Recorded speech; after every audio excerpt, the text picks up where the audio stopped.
As interim assistant principal at Burroughs High School has been appointed to an assistant principal at Burroughs High School effective immediately, and Cody Pierce will be assigned as an assistant principal on special assignment effective July 1st. No other action was taken.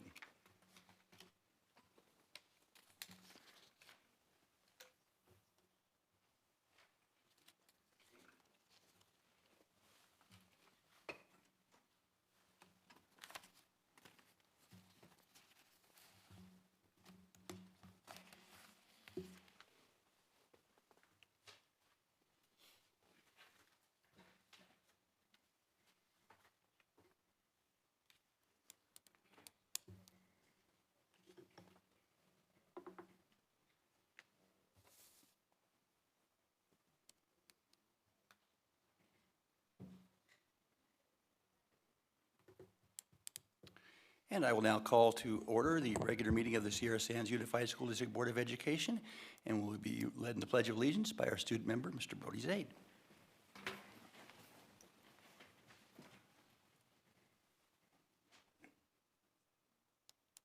Ready? Begin. I pledge allegiance to the flag of the United States of America and to the republic for which it stands, one nation, under God, indivisible, with liberty and justice for all. We will now observe a moment of silence.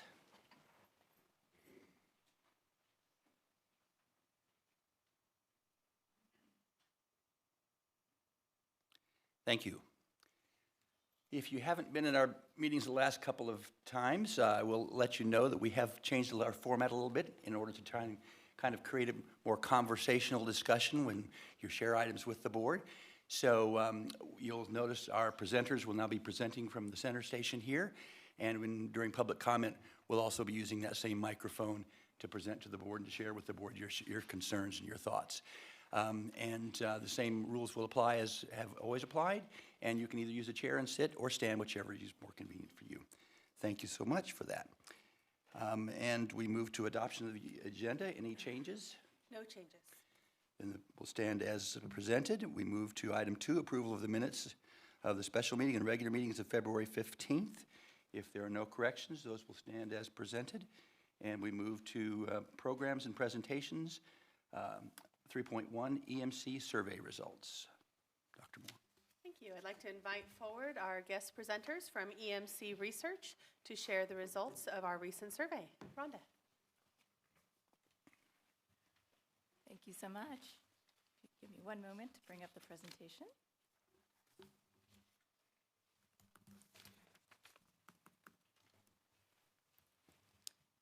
Well, good evening. I do appreciate the conversational format.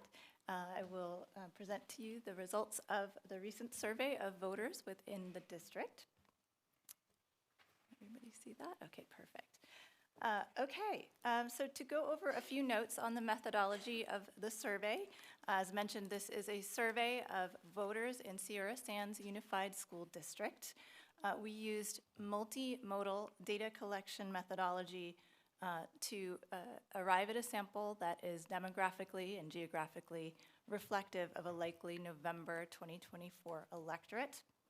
So the multimodal methodology incorporates both live telephone calls interviews along with online interviews where we reach voters by text and email invitation. We did conduct the survey in January, so January 11th through 21st. We did 300 interviews. So the overall margin of error is plus or minus 5.7 percentage points. And we've done 2 prior surveys here in the district among voters, and so where applicable, we'll show you some comparison to results we've seen over time. Just a couple key findings, and we'll present a summary of the highlights from the survey after that. So what we do find is that a majority of voters have a positive view of the job the district is doing overall. 3/4 also believe that the district has at least some need for additional funding. Initial support for a potential bond measure exceeds the 55% passage threshold in this poll. We see that when it comes to voters' priorities, those surrounding safety are of the utmost priority to voters. And we see that information about the benefits of a measure is very impactful particularly the opportunity for the district to capitalize on matched funding from the Department of Defense.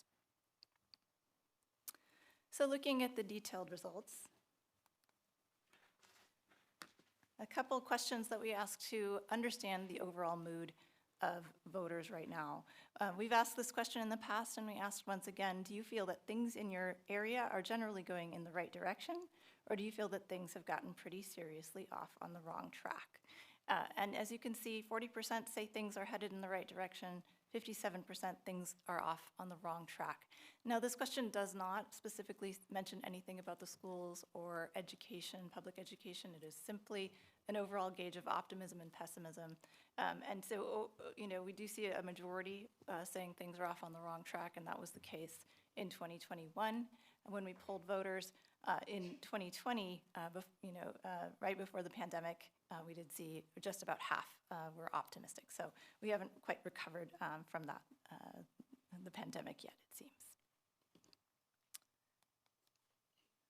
So a few questions to understand how voters view the district. We asked regardless of whether you have children in school using a scale of excellent, good, only fair, or poor, how would you rate the following areas related to the district?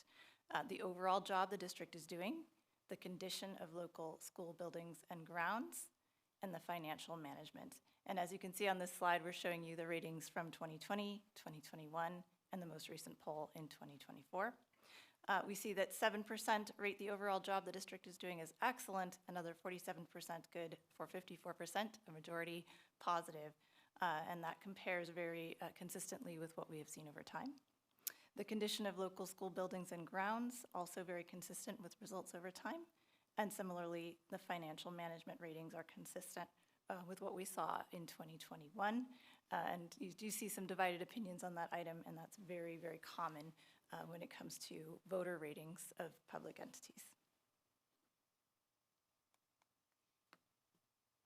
On the next slide, we asked voters their perception of need for additional funding for the schools. So we said, would you say that the public schools in Sierra Sands Unified School District have a great need for more money, some need for more money, only a little need, or no real need for more money? And this is another question that we have asked over time here in the district. Here, this time we see that 41% see a great need and 35% some need. So perceived need for funding has intensified compared to when we asked the question in 2021.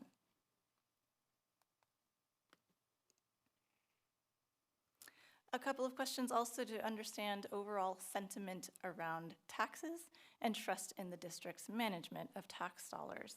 We asked, do you agree or disagree? Maintaining the quality of our schools should be a top priority, even if it means raising taxes. As you can see, a majority agree with that statement, 59%. I trust the Sierra Sands Unified School District to properly manage tax dollars. We have mixed opinions, 51% agree, 48% disagree. Moving to a potential bond measure.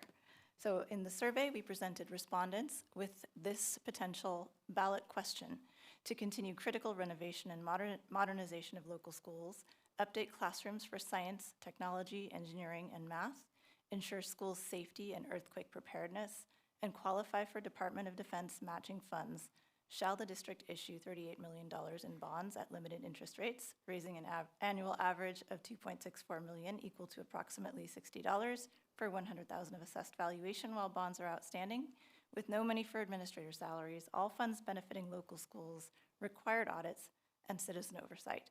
And when we asked if the election were held today, would you vote yes or no on this measure? 59% of likely voters said that they would vote yes. Another 1% are undecided, but when prompted, which way do you lean? They lean toward voting yes. But when you round the numbers, the total is 59% yes. 38% inclined to vote no on that measure when we ask initially, and 3% are undecided.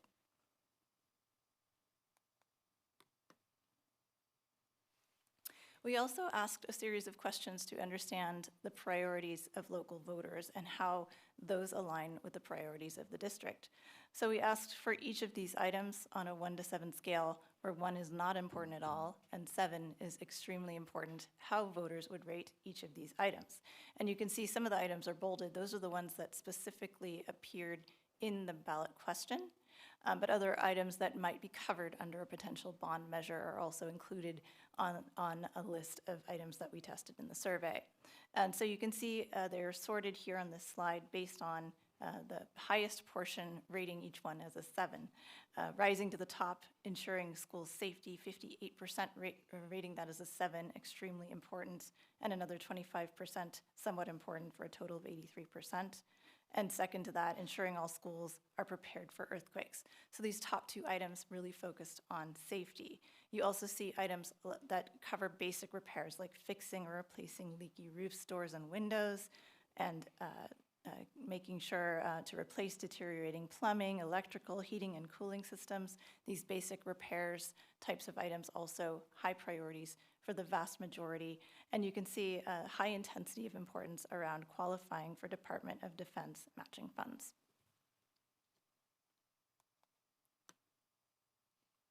This next slide rounds out the items that were tested in the poll. You can see that all of these items that we tested are important to a substantial majority. You just see a little bit of declining intensity, a lower number rating each of these as a 7 than the ones on the prior slide.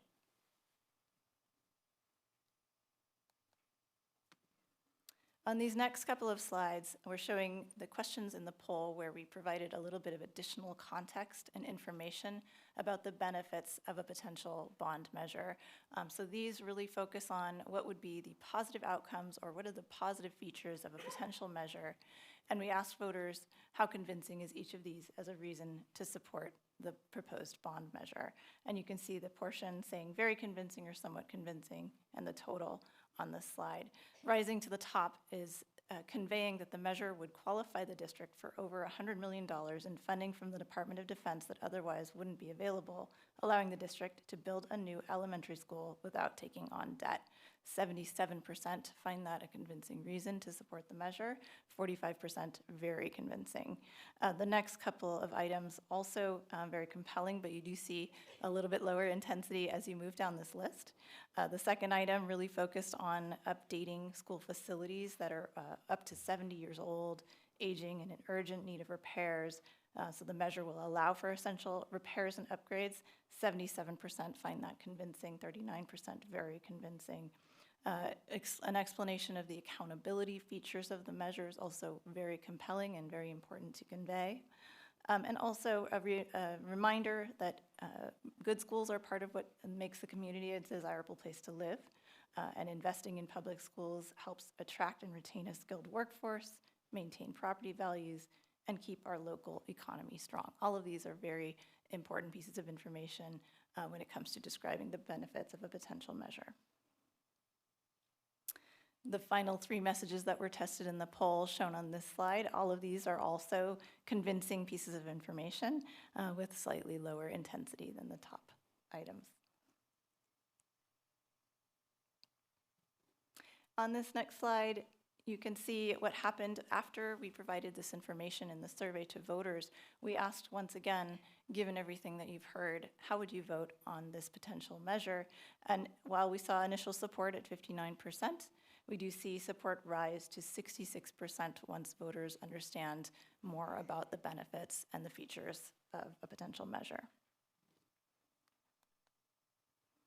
So in conclusion, just to reiterate these points, we do see a majority of local voters rating the job the district is doing overall positively, and a widespread awareness that the district has a need for additional funding.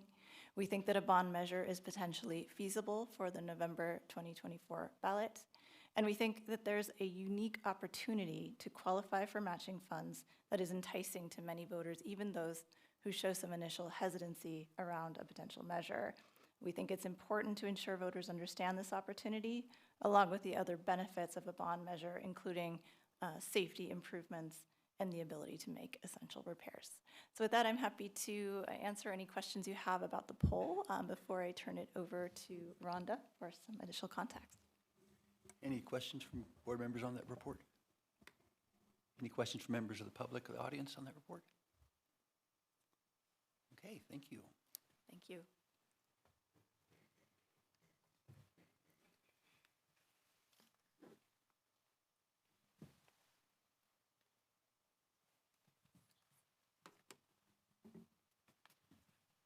Good evening, board members. Good evening. Rhonda Amori with the Lou Edwards Group. Thank you so much for the honor and privilege of serving your community. The Lou Edwards Group is serving as your communications consultant, and we also have the honor of serving several of the public agencies across the state, including many of the school districts. So you're probably wondering, given all this great information, what are the next steps?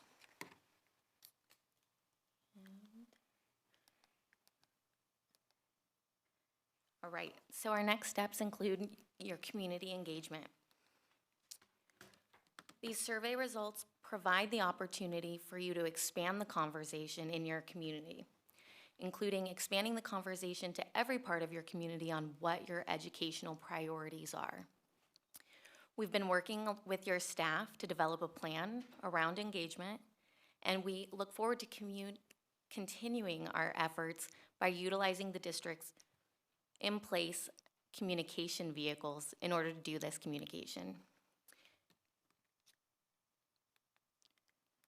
Other way. Okay. And as we saw from EMC's survey results, your top priorities are ensuring school safety, fixing and replacing leaky roofs, doors, and windows, replacing deteriorating plumbing, electrical, heating, and cooling systems, expanding facilities to support programs in reading literacy for the youngest learners, ensuring schools are prepared for earthquakes, and utilizing the opportunity for that matched funding from the Department of Defense.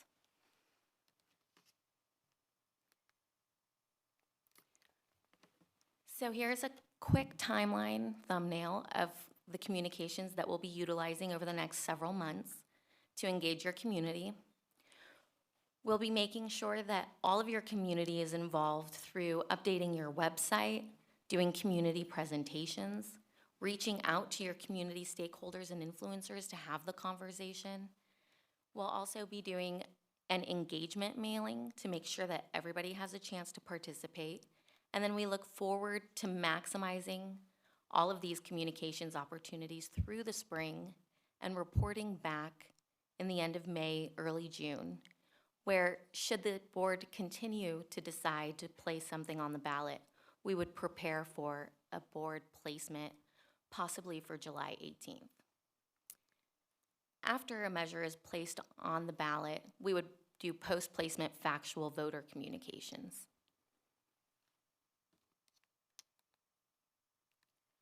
We wanted to provide some samples of some other district communications where they've done outreach for Join the Conversation. This one is specifically from Barstow Unified School District. And in today's world, we could actually put a QR code on this so people could scan it on their phone and participate right then and there. And then the second mailing would be a report back mailing that would include any frequently asked questions and let people know what the community feedback has been. And as community leaders yourselves, I'm sure you guys are asking yourselves what you can do to help with this participation. Adding influencers to the district database for updates, suggesting community organizations that the district can do presentations to, and actually joining district staff at those presentations would be very helpful. Any questions? Any questions about board members?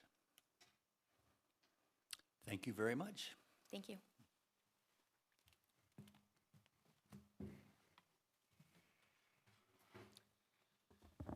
There is nothing under public hearing, so that brings us to item 5. You may. Thank you. Sorry, I didn't speak up quick enough. I just wanted to thank these ladies for the work that they did on all of these items. We want to go through this process in a very diligent, well thought out, and well communicated manner. So I appreciate the efforts that you've done, and certainly all the community members that took the time, the 300 people that answered these questions. It sounds like it was probably lengthy conversations every time, and not everybody has that much time to devote. So it's nice that people took the time to do that. You know, in addition to the kind of the lead into this conversation was we had a community facilities group that came together to look at different things that we might do, you know, should we embark upon the bond and be successful. And, you know, we had lots of people from the community. We had, you know, we had teachers, we had administrators, we had parents, and they put in a lot of time to kind of help feed this process. So really appreciate all of that work, because as we know well, it takes a lot of work to, you know, do this right and do it successfully. So thanks for everything everybody's done. Thank you, Kurt. That brings us to reports and communication. Item number 1, student members report. Brody. From Murray Middle School, discipline assemblies are being held from February 26th to March 6th. These assemblies will help set the tone on campus for the rest of the year and address continued expectations and areas of improvement for our campus.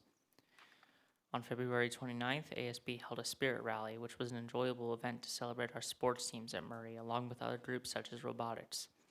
On the same day, our rival school, Monroe, held the last official game at Murray, which is an exciting way to end the season. A survey was sent out to get the opinion of students on deciding the theme for the Touch of Class dance, which was decided to be classical Hollywood. On March 2nd, 8th grade boys went to the Kern County tournament, taking home 7th place. Another variety show is starting. Variety show signups are starting March 4th to express a variety of talent through our peers. Junior Olympics have turned in the surveys to participate. Junior Olympics practices started on March 4th to get prepared for the track events. There was a CJSF meeting March 1st in the morning to give information about the service hours and a trip coming up to Knott's Farm. Our music program is visiting elementary schools this month to continue recruiting and building our middle school music programs and orchestra and band.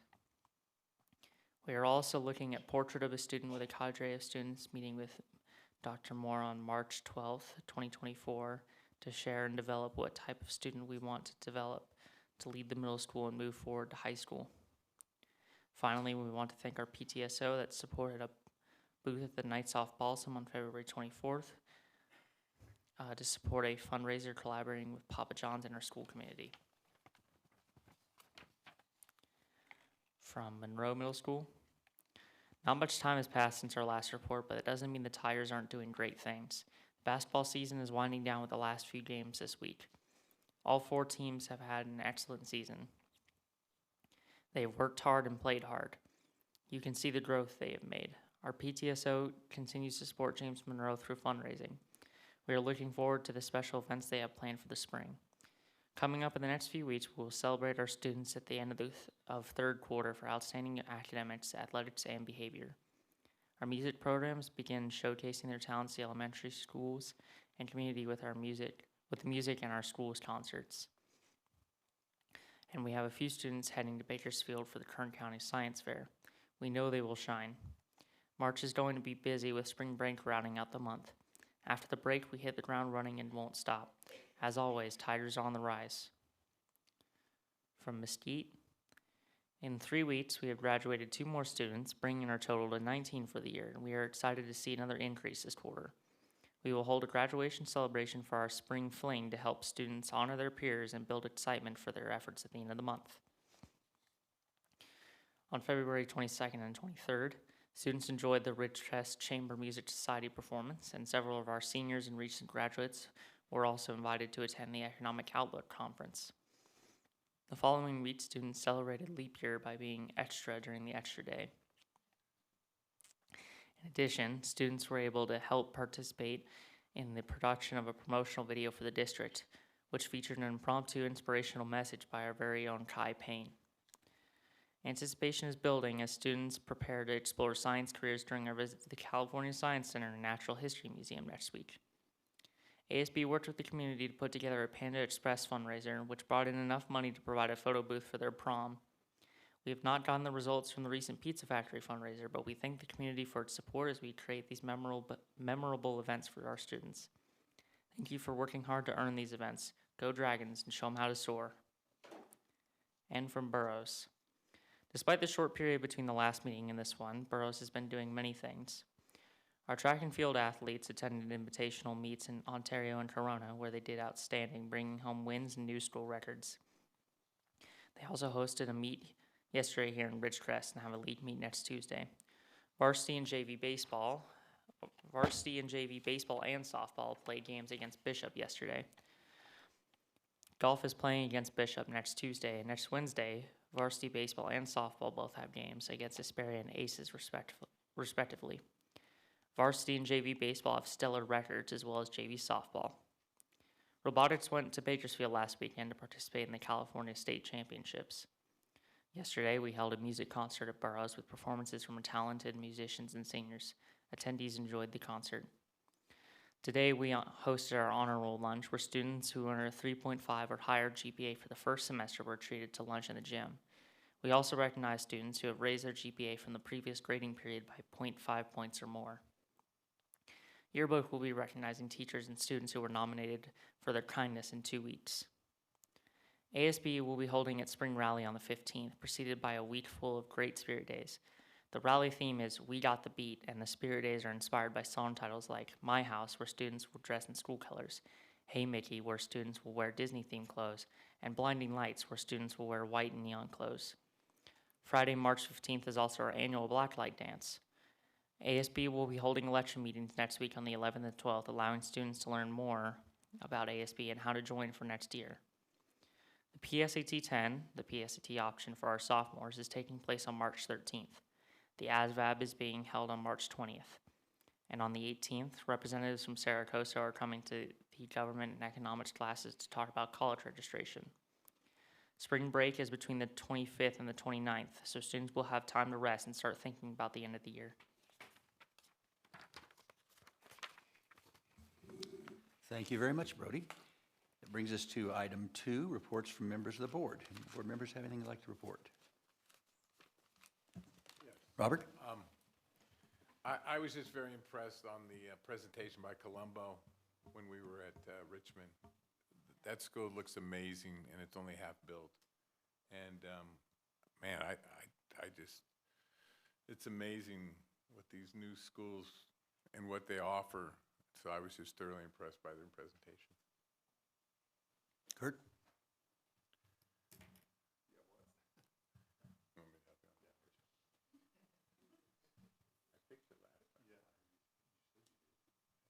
There you go.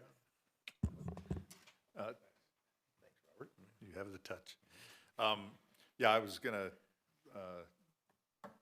pile on to what Robert had to say. It really was great going over to the new Richmond site. I also want to thank Mrs. Tate for inviting me to come to Las Flores and read to some second graders and kindergartners this last week. There was a lot of fun. They're great kids. I even got to read a book called Mrs. Tate is Late. So someone wrote a great book about her, I guess, although she doesn't look much like the chicken in the book. But anyway, it was a great time. Thanks. I guess I wanted to report on a couple of things.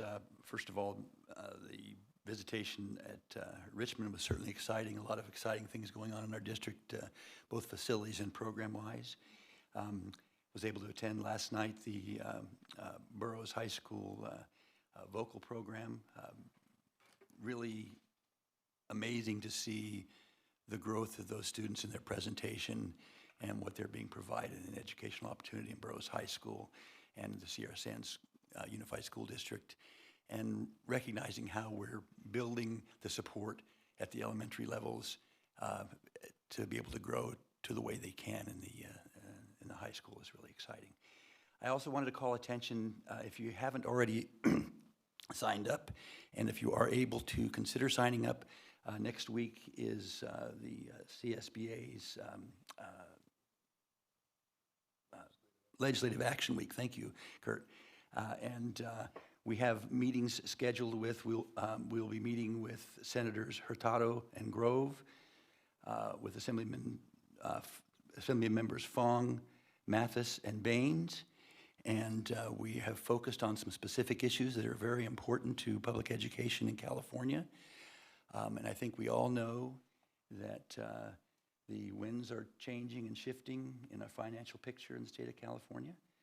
The significance of the deficit is great, and there are different interpretations of exactly how significant that is. But because of that, it's really important, I think, that we maintain our relationships with our legislators to help them understand what our concerns are. Because in the end, we are the ones that are going to have to determine exactly what changes we make and what we offer to our students based on the income we receive. So one of the basic areas that's being recommended that we focus on is our budget, and specifically in two areas. One is the area of the Proposition 98 guarantee. The voters of California did establish a minimum guarantee for education funding. It was designed in the beginning to be what we call a floor, not a ceiling. And the governor has committed to meeting last year's obligations under Prop 98. But he is looking at trying to do some accounting that essentially causes us to identify future contributions for following years as a loan to 98. CSBA is very concerned that this may have a long-term effect in reducing the continuing guarantee of Prop 98. It is not known yet if that will happen, but there are already mechanisms within the proposition that allow us to deal with years when the numbers are less. And so CSBA is really trying to help us understand and explain to our legislators that we really need to use the tools that are already within the proposition rather than going outside of those tools and introducing something that may have a negative effect in the long run. So we want to express to our legislators exactly how important that is.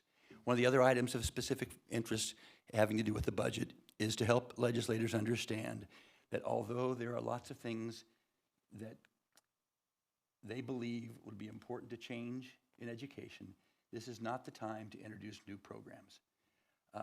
New programs would require extra funding.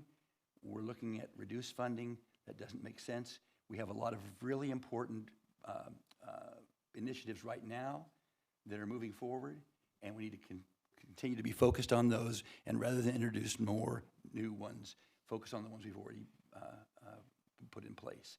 Beyond that, there are a couple of different bills that CSBA would like us to lobby on. One is SB 1315, and the effort on this particular bill is to ask the State Department of Education to do an actual survey of exactly how many and what the reports are that districts are required to file with the state. And the intent on this is to understand we spend a lot of our time, and you all know this very well, filling out reports. And the time we spend filling out reports means this time we aren't spending on the programs, developing and creating and implementing the programs within our district. So we need to first understand just exactly how many reports there are so the legislature can understand, wow, that really is overload. And then the next step from that would be, okay, so what of these reports should we be able to consolidate or maybe eliminate because they've passed their use, or prioritize so that we can get the best bang for the buck out of what we have. We know resources are being reduced, so let's move smart, let's think smart.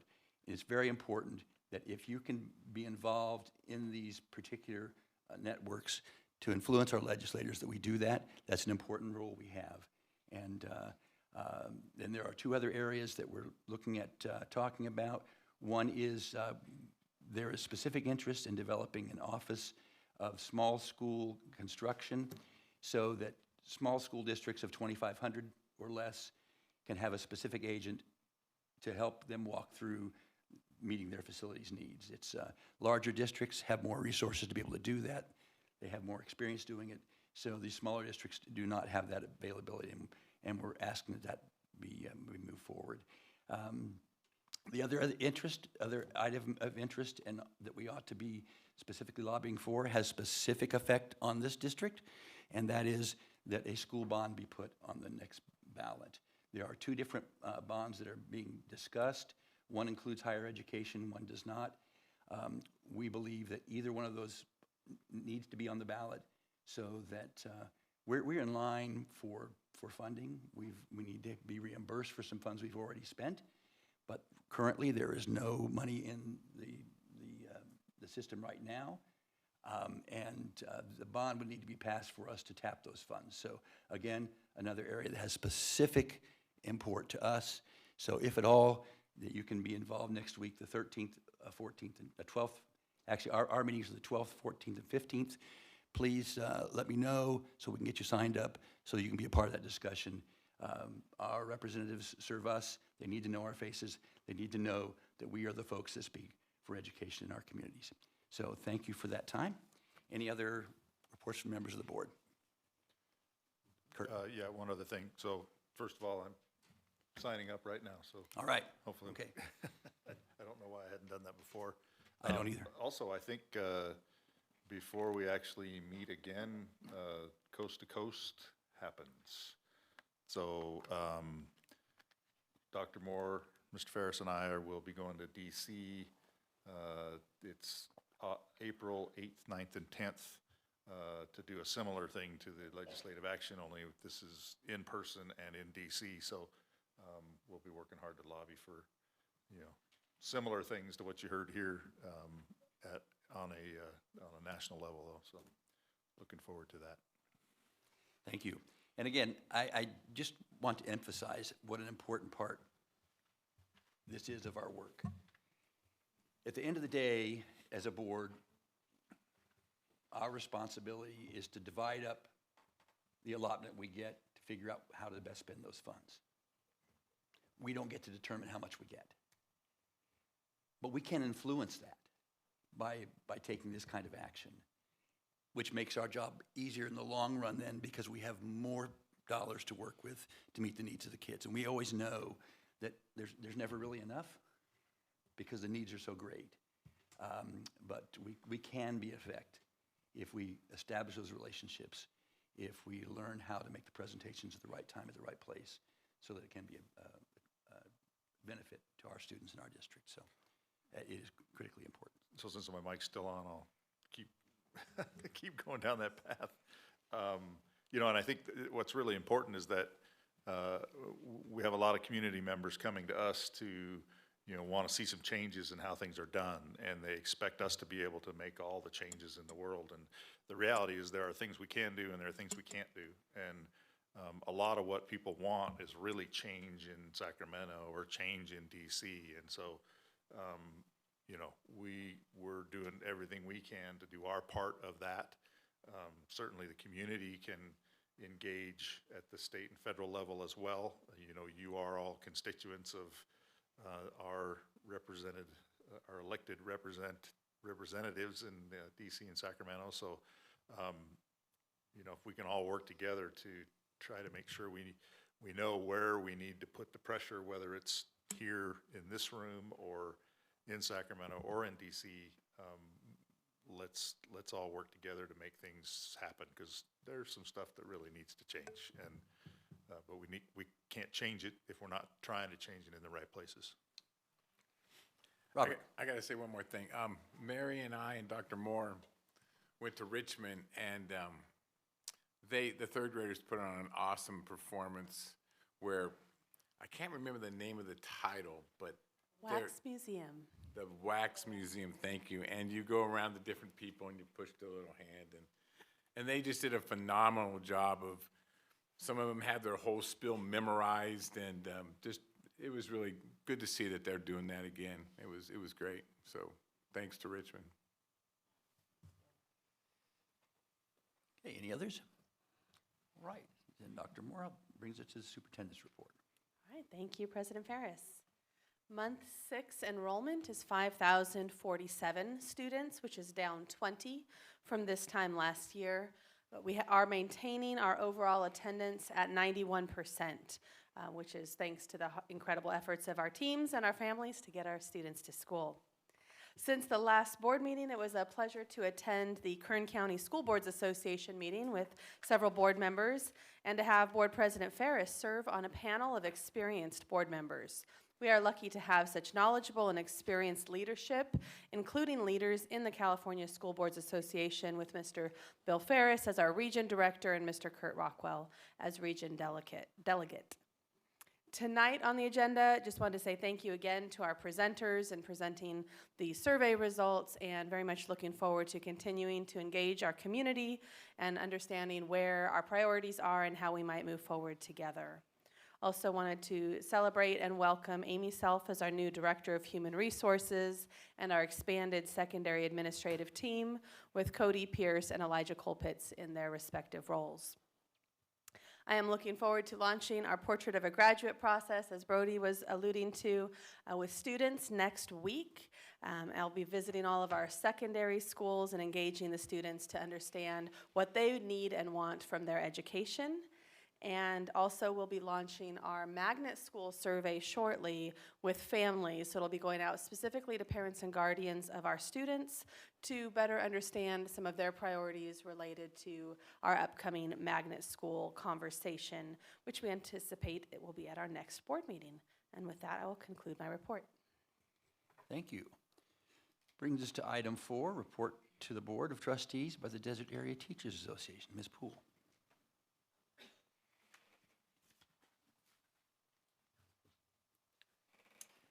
I just got a text about my grandson. You called me up, but that's okay. We can wait if you need to respond. I was listening. Okay. Hey, everybody. President, I'm so sorry. You would think I would learn. President Ferris and Dr.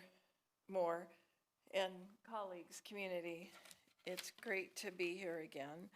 I do want to say at the very beginning, there is no mention of the play. It's coming up at Burroughs April 5th, 6th, 12th, and 13th. So I just want to throw that out there because the next meeting, it will have been over, and I'm sure they'll be raving. Can you give us those dates again? April 5, 6, and 12, 13. So it's the first 2 weekends of April. And the 13th is going to be a matinee, and kids can go up after and meet the cast. So I just wanted to get that out there. I'm not going to talk about my drama kids performing on Friday at the elementary schools for Read Across America. I'm just going to let that go. But I was pretty proud of them. Okay, also wanted to say, what the heck's with the weather? Because it's been hot, it's been cold, and I'm like, oh, it's called spring. It happens every year, but it's still a little bit frustrating. So I want to start off with something positive, and I really appreciate Dr. Moore. Communication is open, and it's a real pleasure to have that kind of back and forth email. So I really, really appreciate it. It's lovely. I also want to say that so this next thing, it's really the only thing I want to talk about. I have a lot of respect for Mr. Alda. I'm sure he knows that, and I certainly, as I said, have respect for you. But I'm bringing this one thing up because as data president, my loyalty is with my members, and my duty is with my members. And frankly, I just, I feel really honored to work with such incredible people. And this is also for my colleagues at the middle school, some of whom I've worked with, and I just think the world of. And I know what they do in the classroom, and I know how much they care, and I know what an impact they make. But things at the middle school are rough. They're bad. they're not good. And we get up and we go into school every day and we teach because we want to. It doesn't mean that every moment is great, right? And that's true for every job. It's a very demanding job. It's an emotionally demanding job. And as the years go by, more and more and more gets put on the teachers. And whenever there's a problem, the first thing is look at the teacher. Is your classroom okay? Are you doing this? Are you doing that? And I have to tell you that gets old. And what also gets old is when we get, when there's a lot of hate and on campus. And that's what's happening right now. And I have mentioned this, and I believe that we're going to have some more communications. But it's not enough to just say that you hear the complaints of the middle school teachers who want to be there and enjoy teaching, but are having an incredibly rough time. It's not enough to just say, we hear you, and it's not enough to say there isn't an easy answer. We need more. I've had a really hard day because emotionally, because people that I really respect, people I don't expect to hear from are letting me know that the joy that they felt in going to school is going away because things are that rough. And I don't want you to think that we're like, oh, our job is hard. Everybody's job is hard. This is a crazy time. But our job hadn't been this hard before, not in this way. And I'm just standing up for the people that I support to say, we got to do something to fix this. And when I say this next thing, I mean it. I know that you all care about the kids and about the teachers in the classroom. I know that you do. I wouldn't stand here and be president of data if I didn't believe it. But also, we're the ones that are in there every day. And I talk to my admin sometimes. I'm like, I didn't know that happened, right? There are things that I don't know go on at school because I'm over here doing my thing, and I respect that. I talk to Mrs. Cope a lot, and she sees the things, and I respect her viewpoint, and she certainly respects mine and other staff members. And I just want to say it again and again and again. Please pay attention to the people who are there every day doing the job. It's not enough to say that you're hearing us. Like, let's get some action. And I feel really confident that somehow we're going to do something. I know we're going to have more conversations. So that's just what I want to say today, is standing up for my middle school colleagues. Thank you. Thank you. Brings us to report to the Board of Trustees by the California School Employees Association.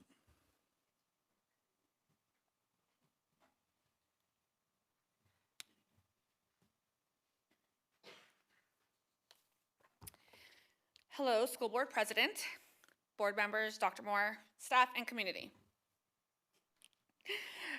Okay, so our members continue to voice their concerns with me about our pay scale. I have printed some out for you guys.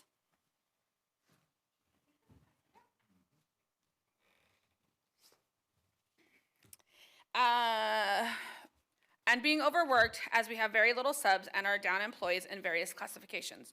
Working on our pay scale is a high priority as we head into negotiations. As you know, the minimum wage has continued to rise since 2017, with very little being added to our pay scale besides the sales that are below minimum wage when the increase takes effect. As you know, come April 1st, fast food workers will be paid $20 an hour. Our current pay scale as of January 1st, 2024, as you can see, we have quite a few cells, 86 to be exact, that are below $20 an hour. If you also look, we start out at range 10 to 40, sorry.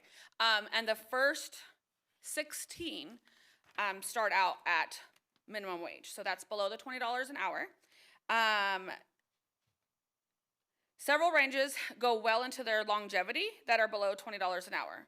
How can we entice people to come work here when they see that? We are already struggling to hire and maintain staff that we do have. Come April 1st, we know that it will be harder. Hearing the district is spending thousands of dollars a month contracting out work instead of putting more money on our pay scale is frustrating, to say the least. We hope as we begin negotiations that we can work together strategically with the district to put in some work on our pay scale. Another concern right now is obviously the closing of Monroe and all the unanswered questions, what ifs, and uncertainties about where staff will be located. We all know that there's a lot of moving parts going on with the planning. However, the staff is just on edge, which is to be expected until we get more definitive answers. I too want to thank Dr. Moore and Mr. Ald for the open line of communication. Oftentimes, classified staff don't feel like they're heard, and keeping that line of communication, we definitely are being heard more. Thank you. Thank you. That brings us to communications from the public. The board will provide time during the discussion of each agenda item for members of the public to comment. But at this time, members of the public may address the board on items that are not on the agenda. Comments should relate to items of public interest within the board's jurisdiction. The law does prohibit the board from taking action on any items that are not on the agenda, but if appropriate, your comments will be referred to staff for response. When addressing the board, please state your name at the microphone here and limit your remarks to 3 minutes. In accordance with the board bylaws, the board will limit the total time for public input to 30 minutes. Those wishing to address the board beyond that 30-minute time limit may do so at the end of the scheduled meeting agenda. Do you have anybody wishing to make public comment at this time? And if you're waiting to speak, if you just sit in the front row, be the next person. It's right here, yes. Was to test to see if you were listening. Well, I was definitely listening, but I just don't like having my back to, Yeah. other people. Sure. Right? I'm Eric Ager, board, Dr. Moore. My question actually pertains to the survey that happened with the allocations of communications. Obviously, we have a lot of electronic communications that happen, but one of the things that I did see was a potential flyer being sent out. If we're already stretched thin with funds, where's that? Is that money already allocated, set aside for paper flyers to be mailed out? Or is it gonna be additional funds that are gonna come out of someplace? Okay, so this would fall under the category of we'll have someone get back to you with the answer to your questions, okay? Good, thank you. Thank you, Eric.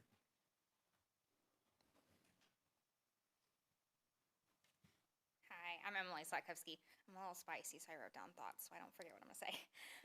I'm one of the 2 current CRCN speech language pathologists. This is my 8th year working for CRCNs and my 9th year as an SLP in general. We have faced consistent challenges as a district with staffing in-person speech language pathologists, which I'm assuming you know, similar with other positions in our district. And as a department, we haven't been fully staffed at any point since I've been working in the district. This year, we are at an all-time low. We currently have 2 in-person SLPs, both of whom are part-time, per our own choice because of other family obligations, but we have less than 2 full people working in person, and the gap has been filled with contracted teletherapists, which fulfill the legal obligation to provide speech and language therapy services for students, but for portions of our students, teletherapy is not appropriate. This is for a lot of our really little friends or our more severe needs friends. They're not appropriate to be on the computer. It's not a great situation for them. Currently, Jessica Constable and I are both providing services to most of our preschool and our moderate to severe elementary school students that receive speech therapy services with the support of a speech-language pathology assistant at Richmond, who is honestly incredible and makes it so we can do our job.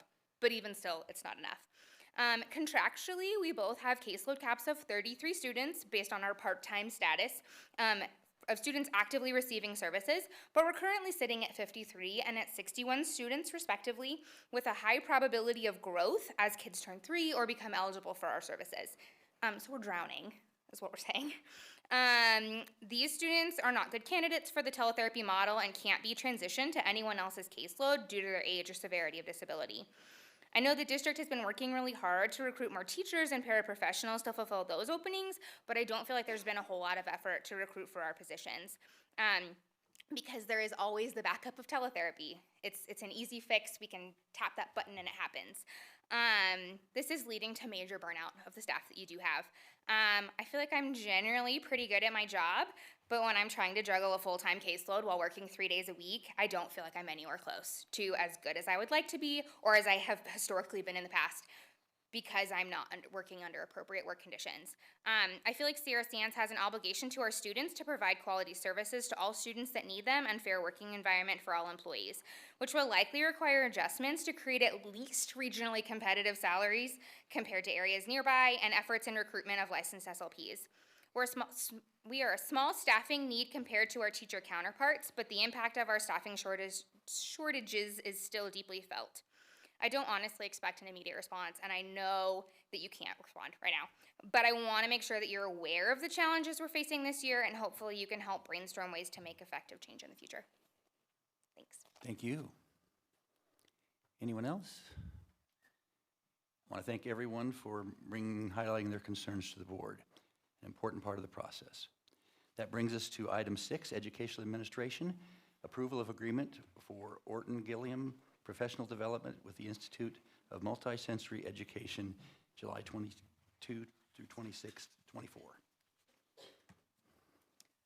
Mrs. Decker. How strong this microphone is. Okay. I need to get closer.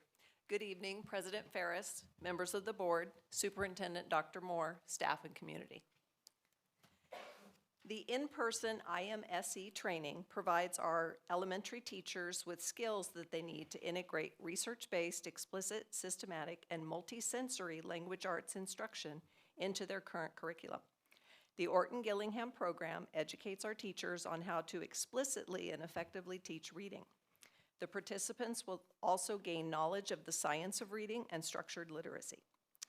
The contract is actually divided up into age groups, $42,250 for K2 and another $42,250 for 3rd through 5th, for a total of $84,500.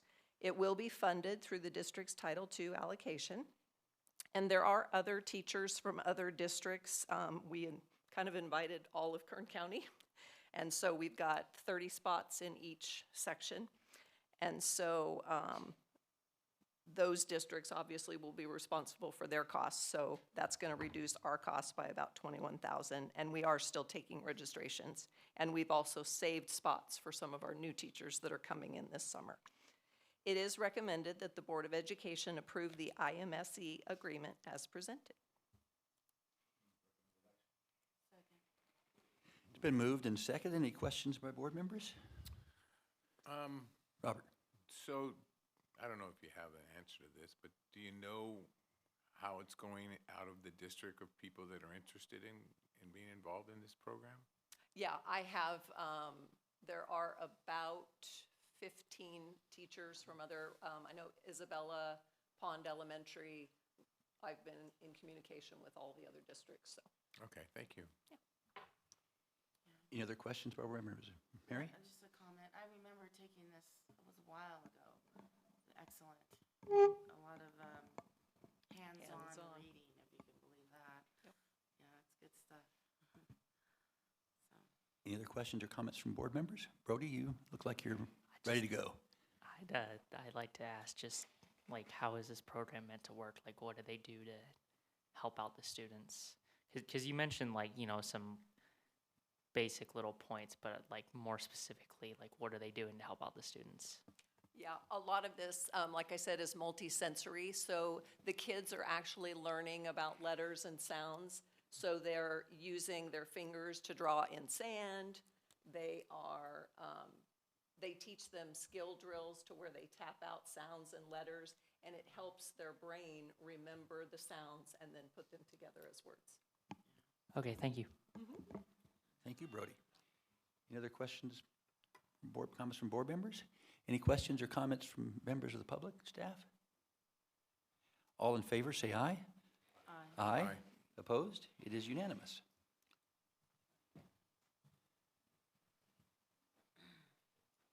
That brings us to item 7.1, approval of update board policies and administrative regulations. Dr. Moore. Thank you, President Ferris. So our board policy review committee met on February 21st for another list of policies and regulation review. And as we have been doing, we're continuing to refine our practice. We have a list. I would like to remove policy 6154 as we would like to run it through additional processes before we take action. That's the homework makeup work one. But otherwise, the committee felt that it was ready for your consideration, and we're continuing to color code with the red and the blue so we can see and discuss further what is the legally required language or the gamut cleanup language and what is truly the locally decided language. And we are also continuing to note in the minutes kind of those discussion points that we've considered to help you see where have we thought through or have we missed a step. So appreciate all of your engagement on these and happy to answer any questions. Move the recommended action. Second. Been moved and seconded. Any questions or comments? I just want to thank you for continuing to evolve the process and work through these things, because it's much easier to follow the thinking and understand the logic of the changes now, and I really appreciate it. Thanks. Any other questions or comments from board members? I would encourage, and I appreciate that comment, Kurt, and I would encourage board members as we continue to move forward, if there are further suggestions on how we can make it more clear about what we're considering, what the key sticking points are, that we develop that. We do know that policy development implementation is the key role that we have in district, and we want to do it as effectively as possible. So if we can continue to refine what we do, that's a good thing. Any questions or comments from members of the public? All in favor say aye. Aye. Aye. Opposed? It is unanimous. That brings us to Personnel Administration. Item 8.1, presentation of initial sunshine contract proposal for the 24-25 year from the Desert Area Guidance Association to the Board of Education. Mr. Auld. President Ferris, members of the board, Superintendent Dr. Moore, staff, and community. The Desert Area Guidance Association has submitted their initial sunshine contract proposal for the 2024-25 school year to the Board of Education. It is in your packet. Currently, the financial implications are unknown, and it is recommended that the board receive the initial sunshine contract proposal from the Desert Area Guidance Association as presented.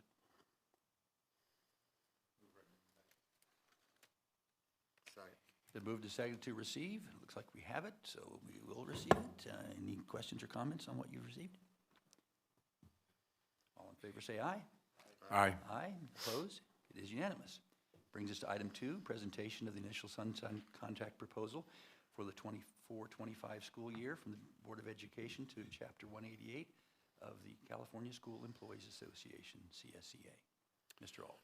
Board of Education would like to submit their sunshine proposal to Chapter 188 of the California School Employees Association for the 2024-25 school year. Again, the financial implications are unknown, and it is recommended the board present the initial sunshine contract to Chapter 188 of this California School Employees Associations as presented. Move the recommended action. Been moved and second. Any comments or questions? All in favor say aye. Aye. Opposed? It is unanimous. And it is success. That's called quick response. That's what gives you a sense of power, doesn't it? Brings us to item 3, revised job description for the Director of Technology. Mr. Auld.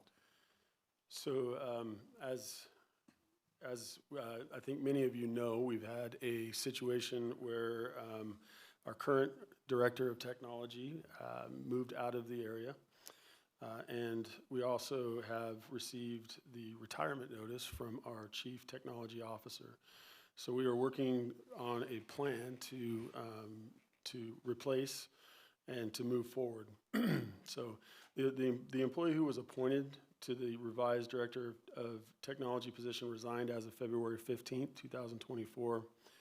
And the CTO will retire as of June 30th, 2024. Therefore, it's been determined that the district will fill the vacant Director of Technology position, but will not fill the Chief Technology Officer at this time.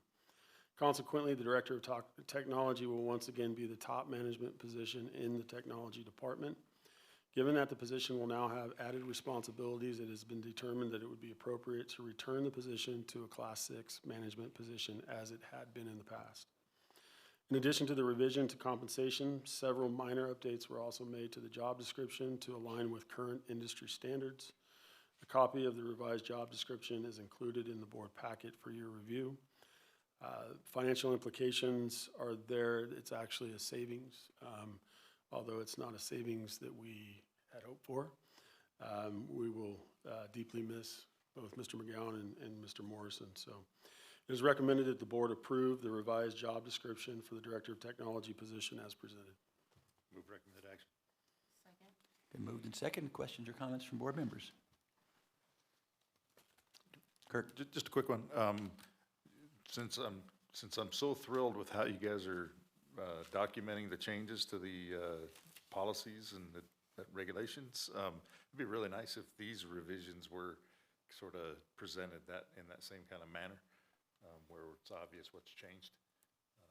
That'd be helpful. Okay. Have a consensus on the board, that would be helpful? Okay. All right.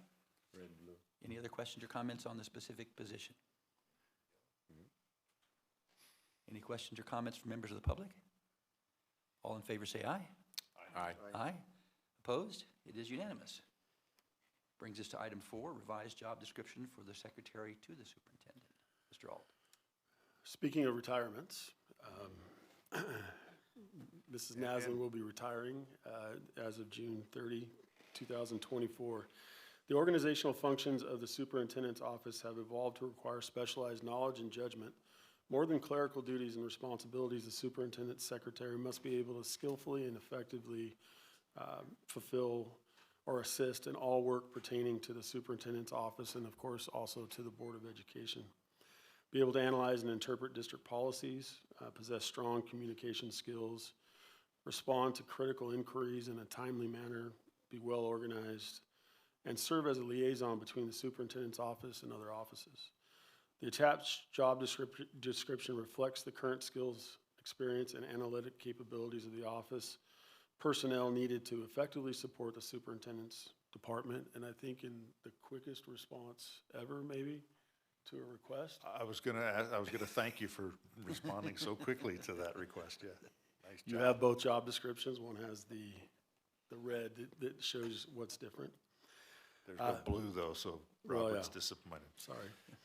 Financial implications, there's no change to the job's current pay range on the confidential salary schedule.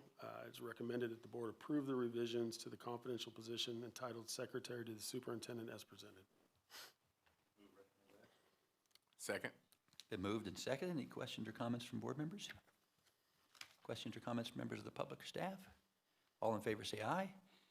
Aye. Opposed? It is unanimous. Brings us to item 5, approval of non-reelection of certificated personnel with less than a preliminary credential as a result of the decision of the California 5th District Court of Appeals. Mr. Ault.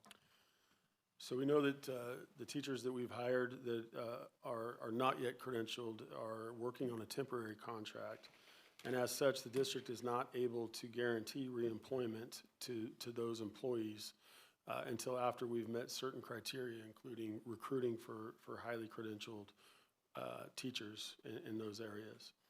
I want to note that on Monday, we held a meeting with each of the employees that are impacted by this. I invited Ms. Poole to be with us in the meeting as well. And we expressed to all of them that were in attendance that this is an ed code requirement, that it is very likely that we will require their services in the coming school year, and that we will make every effort to be able to commit to them as quickly as possible so that we don't lose any of our teachers as they look elsewhere. We really made it clear that we were following the law, and the law requires that we do this. However, we will have needs, and we would really like to maintain our relationship and offer employment as soon as we can. The financial implications are unknown. There is potential for additional unemployment insurance costs to the district as a result of this action. It is recommended to approve the non-reelection of 57 certificated employees employed by the district for the 24-25 school year on less than a preliminary credential as presented.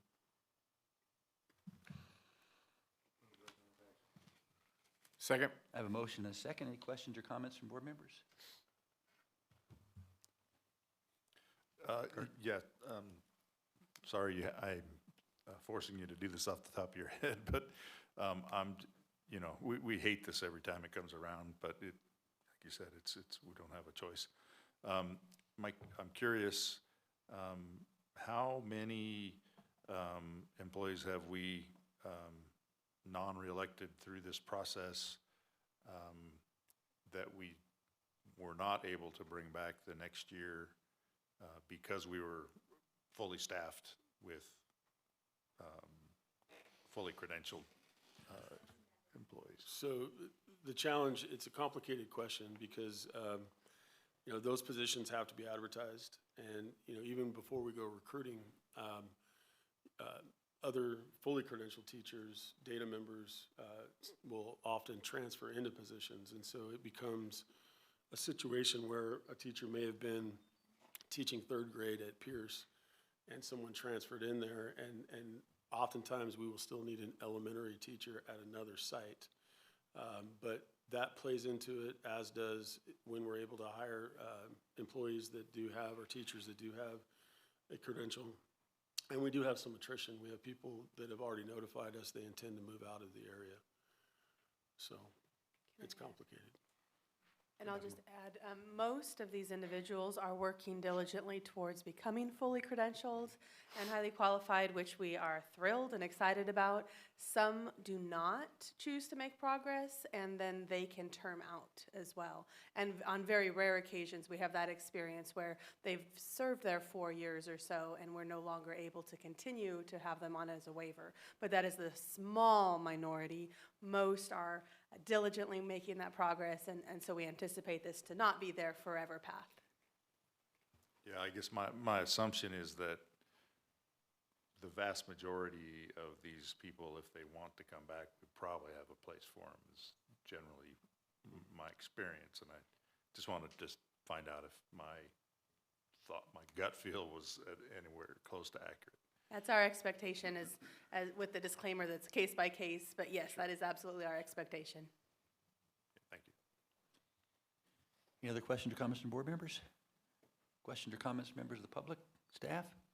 All in favor say aye. Aye. Aye. Opposed? It is unanimous. Brings us to item 6, waiver of request enabling the district to assign individuals in certificated positions without appropriate credentials. Mr. Auld.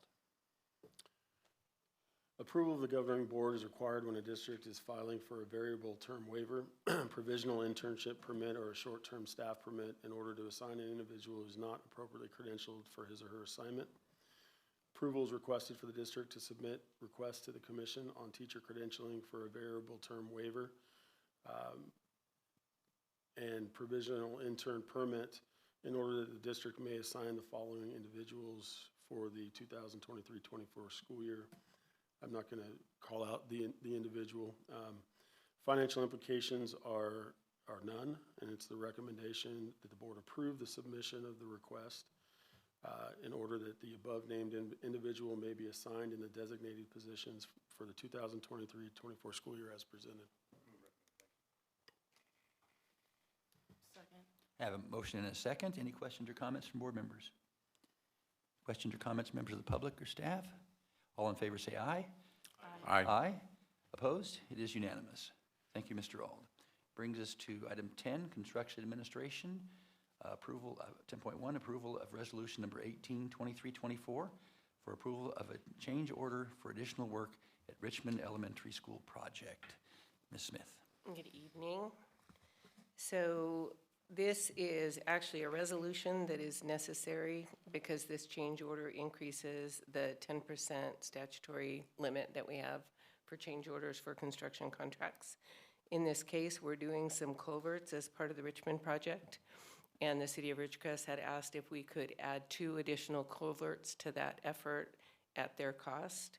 They took it to their city council last night and it was approved, so they'll be reimbursing the district the cost of this change order. Approval of this resolution lets us cut that contract at that above 10% change order limit on that existing contract with Granite. Move the recommended action. Second. Been moved and seconded. Any questions or comments from board members? questions or comments from members of the public or staff? All in favor say aye. Aye. Aye, opposed? It is unanimous. Brings us to Business Administration, 11.1, approval of the Sierra Sands Unified School District Transportation Plan for home-to-school transportation reimbursement. So as you know, Assembly Bill 181 and amended AB 185 provided additional funding for school districts to offset the cost of transportation for the district. One of the requirements that we have is every year on or before April 1st, we have to do a transportation plan, and that needs to be approved by our governing board. So we have attached the plan. It's anticipated that our reimbursement based on the 22-23 transportation expenditures will be about $448,632. And based on eligible 23-24 estimated transportation expenditures, it would be $402,353.24. I will note that one of the LAO's recommendations for solving some of the budget problems this year is that they cut this funding in half going forward. So there's a possibility that the funding would be significantly less than we're estimating right now. But right now, this is the estimated funding. We also, as required by statute, had sent our plan to Kern Transit and to the Eastern Kern Air Pollution Control District. Kern Transit replied with no comment, and we haven't received anything back from Eastern Kern. And then, of course, we'll talk to other stakeholders through our normal LCAP processes for the rest of the plan. So it's recommended that you approve our Sierra Sands Unified School District Transportation Plan as presented. Second. Been moved and seconded. Any questions or comments from board members? I just want to comment that this is kind of, your comment about the LAO's recommendation is specifically relevant to what I was talking about earlier in our lobbying the legislature about what to do and what not to do. Because maintaining the current programs is what we feel like needs to be done, like this one, this funding, new funding for us, rather than introducing something new. So this is a perfect example of where we want to use our leverage to focus on. This was created, it was put in place, we're planning on it, we have programs in place because of that funding, and it needs to be maintained. So just a little perfect example of why that's important. Any questions or comments from members of the public, staff? Yes, come up to the microphone.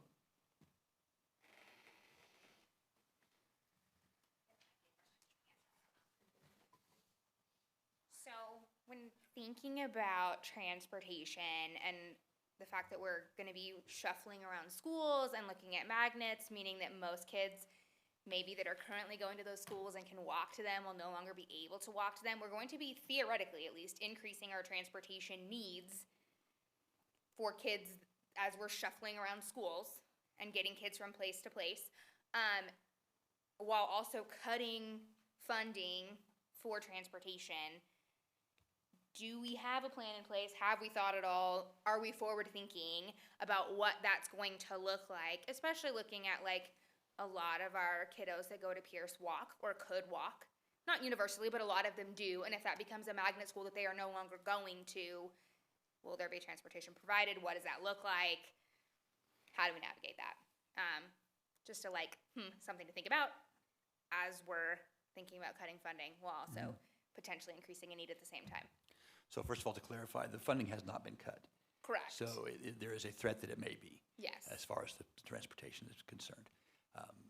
Part of the answer to your question is a lot of that has not yet been determined. Sure. And absolutely will be part of the discussion as we determine exactly how the magnets work and how we serve all kids with the equal opportunity. So, yes, it will be Just part of the something to discussion. think about. Absolutely. Okay. The simple Call- task of education. Call your state legislators and tell them, don't do this.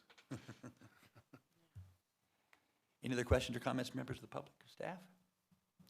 All in favor say aye. Aye. Aye. Opposed? It is unanimous.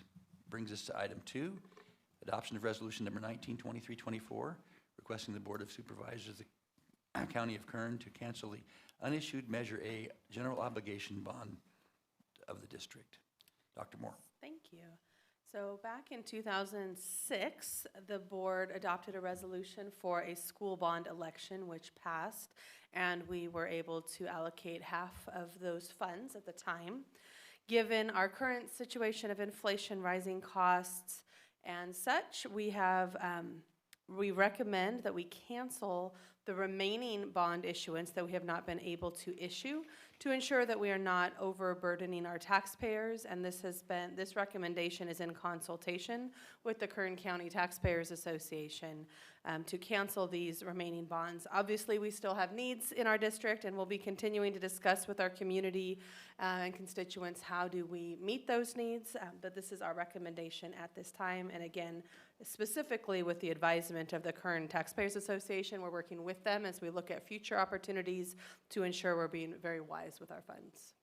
And so that is our recommendation to pass Resolution 19-2324, which will then trigger a series of events with the Board of Supervisors at the county to hold a public hearing and ultimately agree with our request to cancel those remaining bonds. Move recommended action. Second. Been moved and seconded. Any questions or comments from board members? Kurt? Yeah, I think this is phenomenal. You know, one of the things that, as we went through the Measure C discussion a while back, you know, I think we told people that we would do this if the measure passed.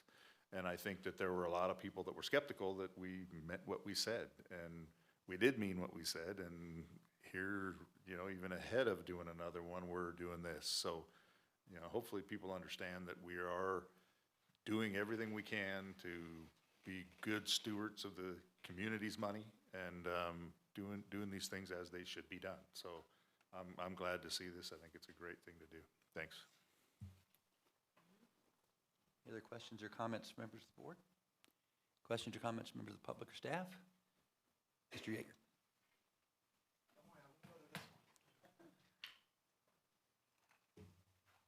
So I'm not opposed to cutting tax, you know, saving money for us as a community and the board and our students as well, but what does that look like, what we're saving? What is the amount, or can I go somewhere, look at that to see what, or the community can go to see how much we're actually gonna save if we take this bond out? Dr. Moore. So, great question. We issued half the bonds, and that is what is currently on the Homeowners Association tax bill that is being paid off. Okay. These were not issued, so essentially it's these thing that we could issue in the future, and it's kind of this looming of, is it gonna happen or not? So what we're saving is the fear of overtaxing our community. Since we haven't issued them, we're not actually paying for them at this point, but it also alleviates any concern that we might issue them in the future. It was created in a different age where the projections were very different when that bond was created, and so we just haven't been able to do that because of some changes in the bond planning and such, and that's honestly where our partnership with Kern Taxpayers Association comes in, because they have found that bonds back in 2006 weren't efficient for the taxpayers, and so now there's more of an efficiency model that as we look for future, whether it's bonds or other, there's a way of ensuring the cost is a manageable, sustainable amount for the homeowner, whereas this was a different approach at the time that is, we find, not sustainable. So that's more of how it is, and we'd be happy to engage with you separately on more detail. Perfect. The second part to that is, how much longer is the homeowners paying on the half that we did use? That is a great question that I don't have all the details. I don't want to misspeak, so we will follow up with you on that. Perfect, thank you. Any other questions or comments from members of the public, staff? All in favor say aye. Aye. Aye. Opposed? It is unanimous. That brings us to item 3, approval of second interim report for fiscal year 23-24. Ms. Smith. So as you all know, twice each fiscal year, the school district governing boards need to certify our ability to meet our financial obligations for the remainder of the current and 2 subsequent fiscal years. Based on the reports as presented, the school district has a positive certification for the 23-24 second interim and both subsequent fiscal years. I probably won't go through all of the list of the changes that are reflected in the reports, but I will say that we are projecting that we're running a deficit. If you recall, prior to the pandemic, we were running a deficit, and then for several years, with the augmentation of significant funding as a result of COVID and ESSER and federal funding, our books have looked very robust. We're moving back into a time where they're projecting a deficit again. We're working very closely with the county. We're monitoring the state financial situation. And in addition, as you know, we have a new director of finance, Ms. Connie Williams, and she is going through a complete audit of all of our expenses, looking at all of the fund balances on the one-time funds, working very closely with us to get a very realistic perspective in terms of how our books are looking. And we're confident that the district will be fine. We might have to tighten our belts a little bit going forward, as the rest of the state will. But right now, our our second interim is presented, and it's recommended that you guys approve this. Move the recommended action. Second. A motion and a second. Any questions or comments from board members? I hate keeping abusing the mic, but there was one item on here that really struck me, where we had a LCFF increase in funding of nearly $750,000, and I think this is directly attributable to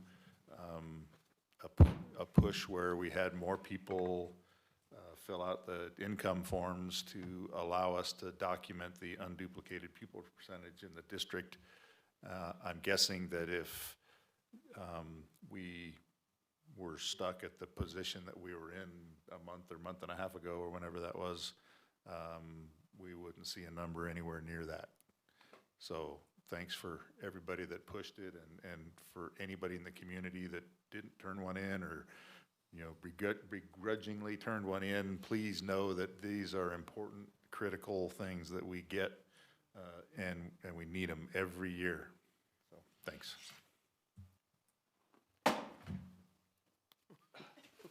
Okay. So, yeah, a lot of hard work from folks, and I think it's strongly appreciated, because as you say, it is significant. And I do appreciate the tone of understanding of what we're going to have to do in the next couple of years to look at what we're spending.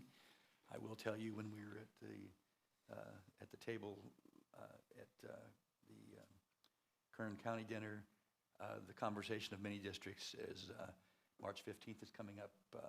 Are you doing layoffs? So we are not. Many are. And I know this board is committed to meeting the needs of our students, and that is our number one priority. And we will continue to focus on that the best way we can. And Mr. Ald's going to send those districts, those staff that are getting laid off, some applications for us? Any other questions or comments from board members? Any questions or comments from members of the public? All in favor say aye. Aye. Aye. Opposed? It is unanimous. That brings us to temporary adjournment. We will temporarily adjourn the meeting of the Sierra Sands Unified School District Board of Education to convene the meeting of the Kern Schools Financing Authority Board of Directors. And the only item on that agenda, I believe, is the minutes.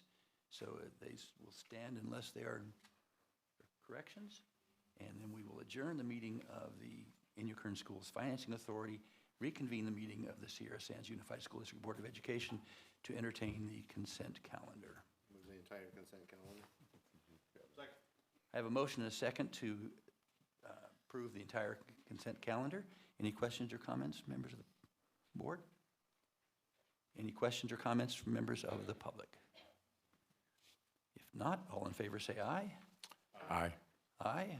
Opposed? It is unanimous. That brings us to item 16, which is adjournment. The next regular meeting of the Sierra Sands Board of Education will be April 18th. Thank you all for coming this evening. Dr. Moore. Could we just note that it will be April 18th at 6 p.m. Oh, I'm sorry. Yes. So if you come at 7 PM, you will be well into the meeting, because we have determined that the 6 will work well for folks, and we will be starting it at our very next meeting. Thank you so much.